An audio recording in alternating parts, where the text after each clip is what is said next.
कन्नड तालुक्यातील करंजखेड पंचक्रोशीतील युवकांना एकत्रित करून युवकांचे प्रश्न सोडविण्यासाठी यूथ फाउंडेशनची निर्मिती करण्यात आली आहे। यात मोठ्या उत्साहात 300 युवकांनी सहभाग नोंदवून एक नवं चैतन्य घेऊन या फाउंडेशनची सुरुवात करण्यात आली आहे। या फाउंडेशनच्या प्रत्येक कार्यप्रणाली आणि नियोजन हे कायद्यानुरूप असेल, तसेच पंचक्रोशीतील प्रत्येक बाबींवर या फाउंडेशनचा सहभाग असणार असंही यावेळी स्पष्ट केलंय। मी फाउंडेशनची प्रत्येक आढावा बैठक ही गोरक्षनाथ टेकडी करंजखेड येथे संपन्न झाली। या बैठकीत फाउंडेशनचं नाव यूथ फाउंडेशन असं एकमतानं सर्वांच्या सहमतीनं ठेवण्यात आलं।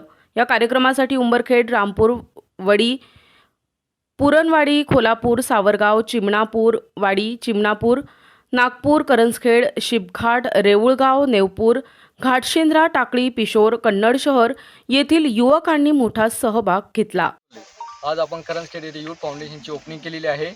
आपल्या फाउंडेशनचा उद्देश हा असेल, गरिबांना मदत, कोणाला हॉस्पिटलची मदत असो, पोलीस स्टेशनची मदत असो, कोणत्याही प्रकारची मदत असली त्यामुळे आपलं फाउंडेशन त्याच्यासाठी सक्षम राहील। आपल्या फाउंडेशनची बॉडी अशी राहील, 18 जणांची बॉडी राहील। प्रत्येक गावातले 2-2 जण आपण त्या बॉडीमध्ये टाकणार आहोत आणि त्याच्यानंतर आपली 4 जणांची बॉडी राहणार आहे। तज्ञ बॉडी, कोणते प्रोग्राम कसे ठेवायचे, कायदेशीर, प्रत्येक कायदेशीर आपण कार्यक्रम करणार आहोत। आलेल्या सर्व मित्रांचे आपण मनापासून धन्यवाद, आभार मानतो। सगळ्या मित्रांनी चांगला प्रतिसाद दिला आणि रवी भाऊ तुमचे पण धन्यवाद। नमस्कार, माझं नाव अनिल देशमुख। आजच्या कार्यक्रमाचा विषय होता यूथ फाउंडेशन या नावाचं फाउंडेशन आपण आज ओपन केलेलं आहे। यासाठी कन्नडमधून भरपूर ठिकाणून पिशोर, करंजखेड, चिंचोली या सर्कलमधून मुलं आलेले होते आणि त्यांचा प्रतिसाद हा चांगला होता आणि त्यांचं सगळ्यांचं एकमतात होतं की आपण एक मदतीचा हात म्हणून या फाउंडेशनच्या मार्फत आपण लोकांची मदत केली गेली पाहिजे। हॉस्पिटलसाठी, इमर्जन्सी कामासाठी आपली यूथ फाउंडेशन मदत करेल। अडचणीच्या काळात प्रत्येक युवकाच्या मागे यूथ फाउंडेशन हे पुऱ्या ताकदीने उभं राहील। आज यूथ फाउंडेशनची ओपनिंग झाली। या ओपनिंगसाठी 300 मुलं आलेले होते, त्या मुलांचेही मी आभार मानतो आणि आपल्या यूथ फाउंडेशनची आज सुरुवात झाली।